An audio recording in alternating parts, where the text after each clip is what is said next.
Students, आप सभी का फिर से स्वागत है आशीर्वाद एजुकेशन चैनल पे। जैसा कि आपको पता है कि अभी हम लोग टाइम एंड वर्क चैप्टर को कंप्लीट कर रहे हैं और इससे रिलेटेड पार्ट 3 तक का वीडियो आपको पहले मिल चुका है और हमें पूर्ण विश्वास है स्टूडेंट कि आप सभी पार्ट 3 तक के वीडियो के जितने भी क्वेश्चन हैं उसको अच्छी तरह से समझ चुके होंगे और रिविजन कर चुके होंगे। और जैसा कि हमने पिछले वीडियो में कहा था कि आप कोई ना कोई बुक के हेल्प जरूर करें, खास करके आप बिगनर्स हैं, आपने अभी अभी जनरल कंपटीशन की तैयारी स्टार्ट की है, तो आप पिछले जितने भी पार्ट्स के क्वेश्चन हैं उससे रिलेटेड वीडियो को अच्छी तरह से देखें और उससे संबंधित क्वेश्चन को जरूर पूरा कर लें। ठीक है स्टूडेंट, तो बिना लेट किए आज हम स्टार्ट करते हैं अपना क्लास। तो आज हमारे पास एक क्वेश्चन है स्टूडेंट जो बिल्कुल कार्य क्षमता पर आधारित है और इस क्वेश्चन को समझने के लिए पहले आप कुछ बेसिक कॉन्सेप्ट को अच्छी तरह से समझ लें, तो आपके लिए जितने भी क्वेश्चन आएंगे वो काफी आसान हो जाएंगे। ठीक है, तो चलिए सबसे पहले उस कॉन्सेप्ट को समझते हैं क्या होता है स्टूडेंट। तो देखिए, कभी कभी ऐसा सिचुएशन क्वेश्चन हमारे पास आता है जहां पे आपको एग्जैक्ट टाइमिंग नहीं मालूम रहता है कि कोई काम जो है व्यक्ति वो कितने दिनों में कंप्लीट कर रहा है। वहां कार्य क्षमता का रेशियो भी रहता है। ठीक है, कार्य क्षमता भी एग्जैक्ट नहीं रहता है बल्कि रेशियो में रहता है। अब रेशियो आपको पता है, अनुपात क्या होता है ये आपको पता है स्टूडेंट कि कोई भी भिन्न का सबसे सूक्ष्मतम रूप होता है, यानी वो एग्जैक्ट भिन्न का मान तो नहीं होता है। ठीक है, तो बस माइंड में यही रखना है स्टूडेंट कि जो अनुपात हमारा समय का होता है, ठीक है, जो अनुपात हमारा समय का होता है, ठीक है, मान लीजिए कि ये है 2 और 3 का अनुपात है समय का, तो कार्य क्षमता का अनुपात जो है वो ठीक इसका उल्टा होता है। ठीक है, इसका कार्य क्षमता 3 हो जाएगा और इसका कार्य क्षमता 2। यही चीज आपको माइंड में बैठाना है स्टूडेंट। अगर मान लीजिए कि कार्य क्षमता का अनुपात दे रहा है तो ठीक इसका उल्टा जो होता है वो हमारा समय का अनुपात होता है। बात आप लोग समझ रहे होंगे स्टूडेंट। ठीक है, तो इसी तरह के क्वेश्चन को आप लोग सॉल्व करने के लिए हमेशा माइंड में रखिएगा कि जब भी क्वेश्चन कार्य क्षमता से संबंधित आपको वास्तविक समय नहीं दे और कार्य क्षमता के अनुपात से संबंधित दे दे, तो उस तरह के क्वेश्चन में हम सबसे पहले अगर समय का अनुपात निकालते हैं तो हमेशा कार्य क्षमता का उल्टा हो जाता है। ठीक है स्टूडेंट,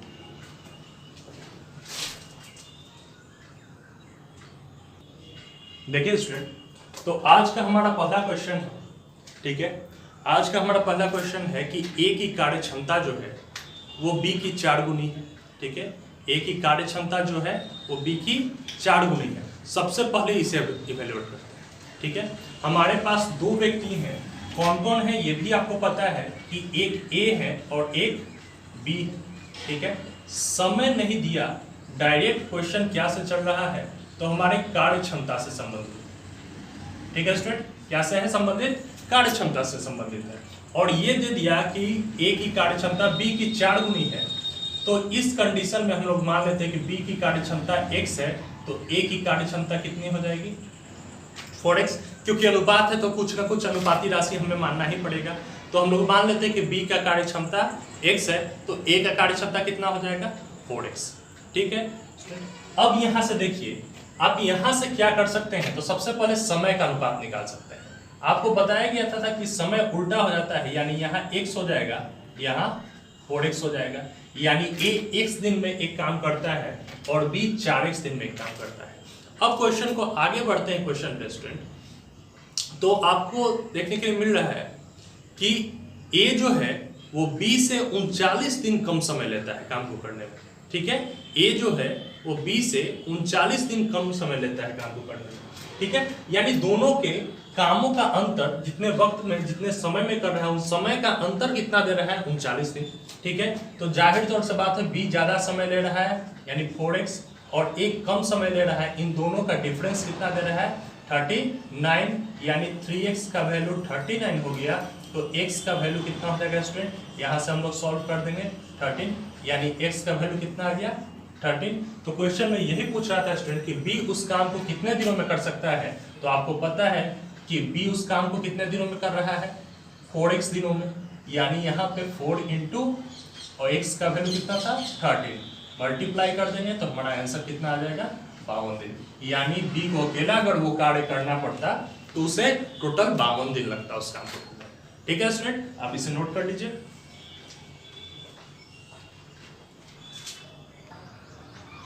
देखिए स्टूडेंट, बढ़ते हैं अपने अगले क्वेश्चन की तरफ। तो हमारा अगला क्वेश्चन जो है वो बोल रहा है कि दो व्यक्तियों की कार्य क्षमताओं का अनुपात 5:2 है, यानी दो व्यक्ति जो हैं वो 5:2 के कार्य क्षमता में एक वर्क को कर सकते हैं, ठीक है। और यदि दोनों साथ मिलकर काम करते हैं तो पूरे काम को 40 दिनों में कर लेते हैं, ठीक है। कॉन्सेप्ट वही है जो अभी हमने पहले क्वेश्चन में डिस्कस किया, लेकिन लेवल थोड़ा सा एक स्टेप बढ़ चुका है यहाँ स्टूडेंट, ठीक है। वहां डायरेक्ट हम डिफरेंस समय का निकालते थे, हमारा आंसर आ जाता था, लेकिन यहाँ दे रहा है कि दोनों मिलकर अगर काम को कर रहे हैं तो वो कितने दिनों में कंप्लीट कर रहे हैं, तो 40 दिनों में। तो सबसे पहले हम स्टार्ट करते हैं student, same to same concept को हम रखेंगे यहाँ भी, ए बी का समय और कार्य क्षमता। तो देखते हैं सबसे पहले कार्य क्षमता का अनुपात मान लेते हैं 5x और 2x। दो व्यक्ति कहा था हमने, ए और बी मान लिया है, ठीक है। 5x और 2x, ठीक है, ये कार्य क्षमता का अनुपात था।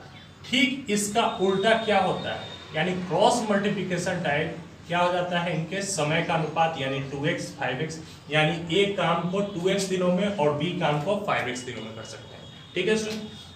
अब यहां से आप क्या कीजिएगा, बस डिफरेंस ये है कि सबसे पहले इसका एलसीएम निकालिएगा। तो जब अलग अलग टर्म्स रहते हैं तो मल्टीप्लाई कर देते हैं, यानी 5 × 2 कर देंगे तो एलसीएम कितना हो जाएगा स्टूडेंट, 10x², ठीक है। एलसीएम कितना हो जाएगा, 10x² हो जाएगा। और दोनों साथ मिलकर अगर काम कर रहे हैं स्टूडेंट तो कुल कार्य क्षमता कितना हो जाएगा, 7x, ठीक है। यानी ए एक दिन में 5x काम कर रहा है, बी एक दिन में 2x काम कर रहा है। अगर दोनों को ऐड कर देते हैं तो एक दिन में कितना काम हो पा रहा है, 7x काम हो पा रहा है, ठीक है स्टूडेंट।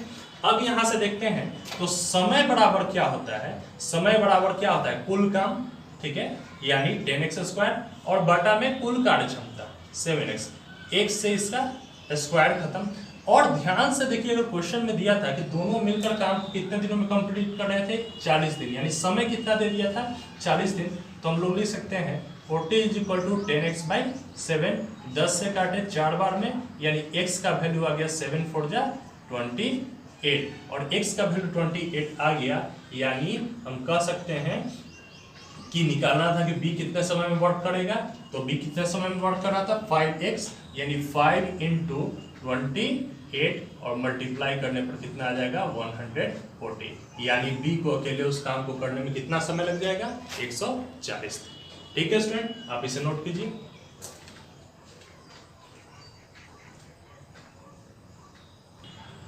देखिए स्टूडेंट, बढ़ते हैं अपने अगले क्वेश्चन की तरफ, जहां हमारे पास एक अगला क्वेश्चन दिया है कि ए की कार्य क्षमता जो है वो b से 50% अधिक है, ठीक है। अब ध्यान से देखिए स्टूडेंट, जब आपको परसेंटेज के टर्म में ऐसा आता है तो बहुत सारे स्टूडेंट्स ने यहाँ परसेंटेज का टर्म पढ़ चुका होगा, तो उन्हें आसानी से समझ में आएगा कि अगर कोई संख्या पहले से 100 है, यानी कोई भी चीज अपने आप में 100% होता है, इससे 50% अधिक है तो उसको कितना लिखते हैं, 150%, इतना लिखते हैं। अगर जिन्होंने नहीं पढ़ा उनके लिए थोड़ा सा परेशानी है, कर सकता है, तो उनके परेशानी को हम यहाँ दूर कर देते हैं। मान लीजिए कोई संख्या पहले से 100 दिया है, ठीक है, और उसका में यानी 100 में उस संख्या में उसकी संख्या का 50% बढ़ाना है, यानी 100 × 50/100। जब सॉल्व करेंगे तो कितना हो जाएगा, 150। तो ध्यान रखिएगा स्टूडेंट कि परसेंटेज के टर्म में कोई भी चीज़ अपने आप में 100% होता है। अगर उसे 10% बढ़ना हो तो हम लोग उसको 110 लिखेंगे, 20% बढ़ रहा हो तो 120 लिखेंगे, 30% बढ़ रहा है तो 130 लिखेंगे, 50% बढ़ रहा है तो 150 लिखेंगे। वही 10% घट रहा हो तो 90 हो जाता है वो संख्या। अगर 20% घट रहा हो तो 80 हो जाता है संख्या। यानी जितना परसेंट बढ़ने या घटने के लिए कहता है उतना हम 100 में से घटा देते हैं, ठीक है। तो इस क्वेश्चन के लिए भी हम यही उपाय करते हैं स्टूडेंट। हमें पता है कि ए का जो कार्य क्षमता है वो b से 50% अधिक है।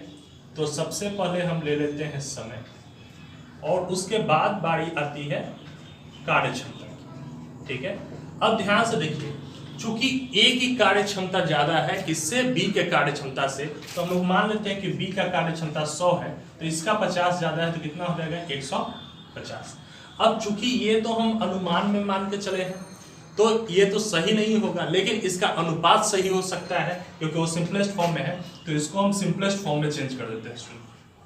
50 से 2 टाइम्स, 50 से 3 टाइम्स, और अनुपाती राशि x होता है, तो हम इस तरह से लिख सकते हैं कि a का कार्य क्षमता 3x और b का कार्य क्षमता 2x हो गया। ठीक है स्टूडेंट, अब ठीक इसका उल्टा क्या होता है, समय का अनुपात होता है, यानी हम लिख सकते हैं यहाँ से 2x और कार्य क्षमता कितना हो गया स्टूडेंट 3x लिख सकते हैं। ठीक है, और यही क्वेश्चन में देखिएगा, आप क्वेश्चन में देख क्या रहा था कि b किसी काम उसी काम को 18 दिनों में कर लेता है, तो b कितने दिनों में काम को कंप्लीट कर रहे हैं यहाँ 3x दिनों में। ठीक है, यानी 3x का वैल्यू किसके बराबर हो गया 18 के बराबर, तो x का वैल्यू कितना हो जाएगा स्टूडेंट 6, तो a अकेला उस काम को कितने दिनों में करेगा, तो 2x दिनों में कर रहा था, तो 2 into x का वैल्यू कितना आ गया स्टूडेंट 6, यानी 12 दिनों में कंप्लीट कर देगा। ठीक है स्टूडेंट, आपको ये समझ में आया। देखिए स्टूडेंट, जितने भी क्वेश्चन आप यहाँ पे सॉल्व कर रहे हैं सब बिल्कुल बेसिक कॉन्सेप्ट से एक लेवल धीरे धीरे ऊपर की ओर आप जा रहे हैं। ठीक है, और एक सिचुएशन ऐसा आएगा कि आप पूरी तरह से इस चैप्टर पे अपना कॉन्फिडेंट हो जाइएगा कि नहीं, अब हमारे सामने जब भी ऐसा क्वेश्चन आएगा इस चैप्टर से तो कभी नहीं छूटेगा। और इसके लिए जरूरी है कि आप क्वेश्चन को सॉल्व करना जारी रखें, आप किसी न किसी एक बुक या दो बुक की हेल्प लें और सारे क्वेश्चन को उसको बनाएं जो भी इस टाइप से रिलेटेड है। कुछ क्वेश्चन बीच में नहीं बन रहा होगा स्टूडेंट, ठीक है, तो उसके लिए परेशान नहीं होना है। हो सकता है कि वो टाइप अभी तक आप नहीं पढ़े हो इसमें, और टाइप जैसे जैसे जानकारी होगा वो बनते जाएगा। अगर आपका कोई सजेशन है तो आप कमेंट बॉक्स में जरूर दीजिएगा ताकि हम अपने वीडियो को और इम्प्रूव कर सकें। ठीक है स्टूडेंट, तो आप पहले इसे नोट कीजिए।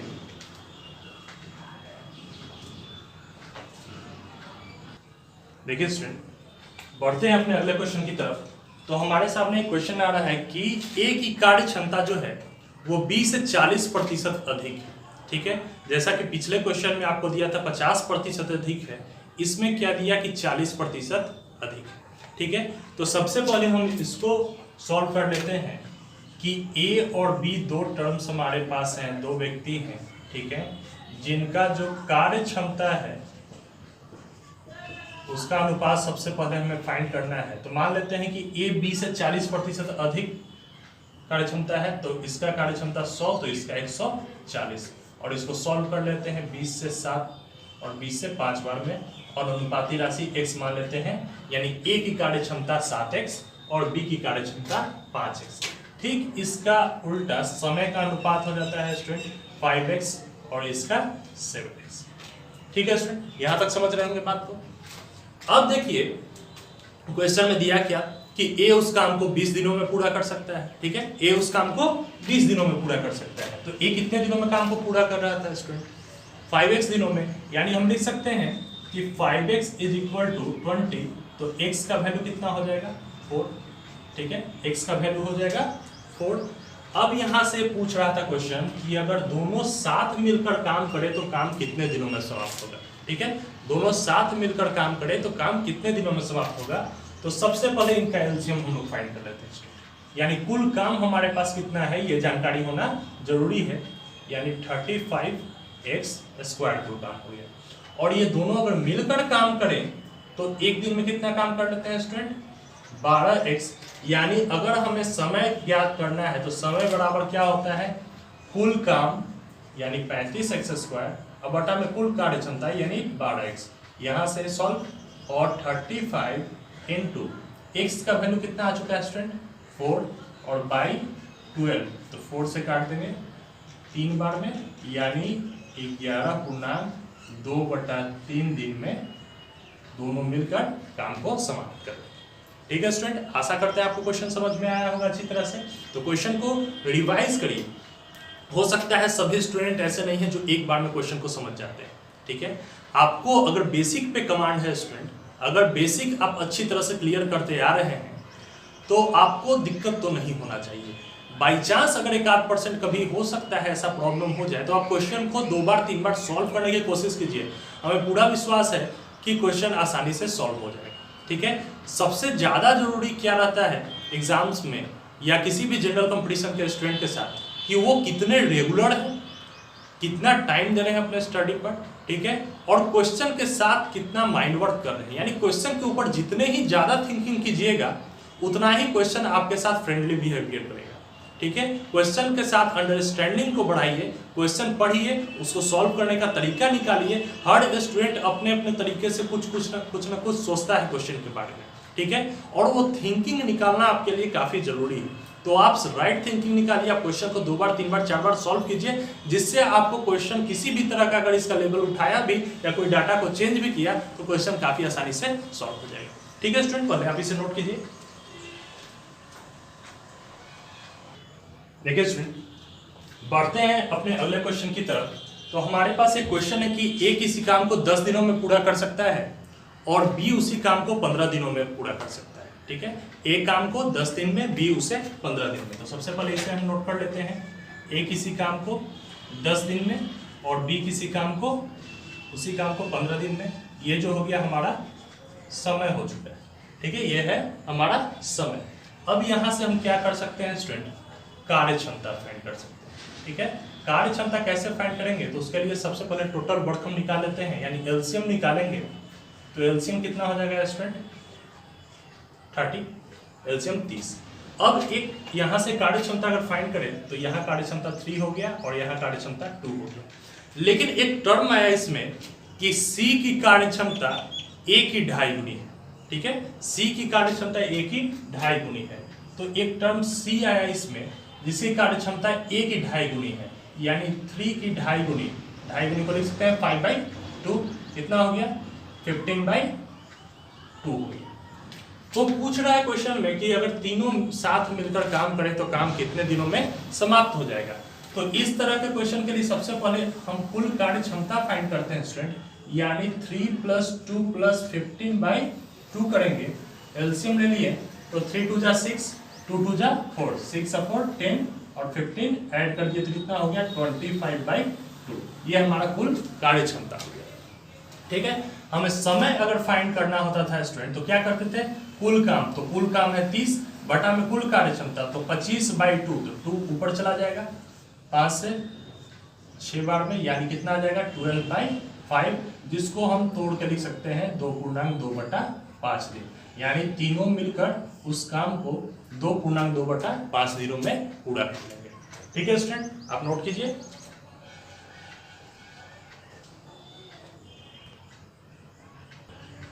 देखिए स्टूडेंट, बढ़ते हैं अपने अगले क्वेश्चन की तरफ। तो हमारे पास एक क्वेश्चन है कि एक कार्य पूरा करने में सी जो है वो बी से दुगना समय लेता है, सी जो है वो बी से दुगना समय लेता है, जबकि ए सी से 3 गुना समय लेता है, ठीक है स्टूडेंट।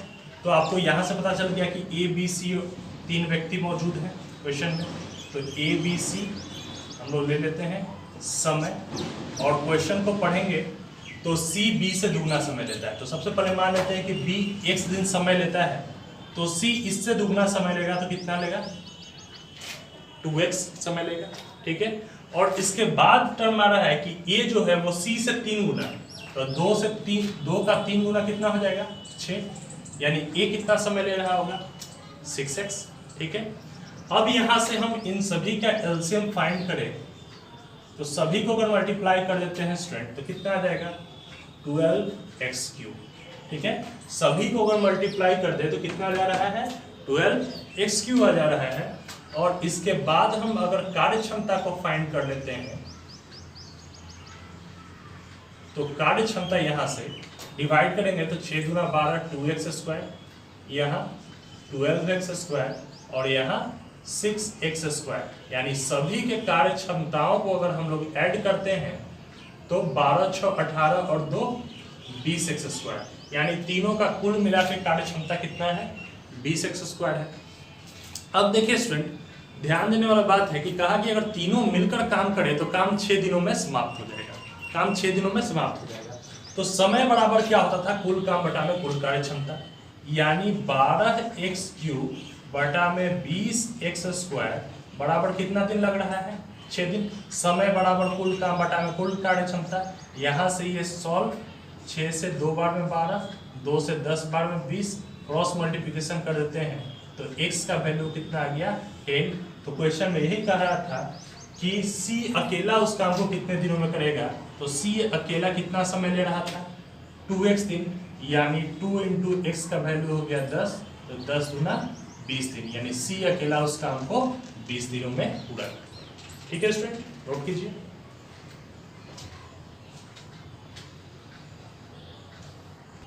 देखिए स्टूडेंट, बढ़ते हैं अपने अगले क्वेश्चन की तरफ। तो हमारे सामने एक क्वेश्चन है कि ए 1/4 समय में बी का आधा काम करता है। ठीक है, ए जो है 1/4 समय में बी का आधा कार्य करता है।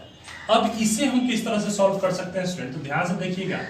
ए जो है 1/4 टाइम लेता है, तो क्या करता है, बी का आधा वर्क पूरा कर लेता है।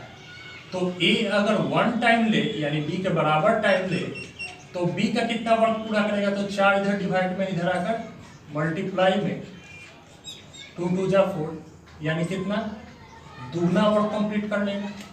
ठीक है, दुगना वर्क कंप्लीट कर लेगा, यानी जितने समय में बी एक काम करता है उतने ही समय में ए कितना काम कर लेगा, बी का दुगना काम कर लेगा।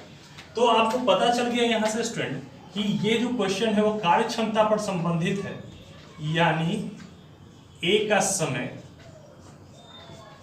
और कार्य क्षमता अगर हम लोग देखने चले तो पता है कि ए जो है उतने ही समय बी का दुगना काम, यानी ए का कार्य क्षमता जो है वो बी का दुगना है। तो मान लेते बी का कार्य क्षमता x है, तो ए का कार्य क्षमता कितना हो जाएगा, 2x हो जाएगा।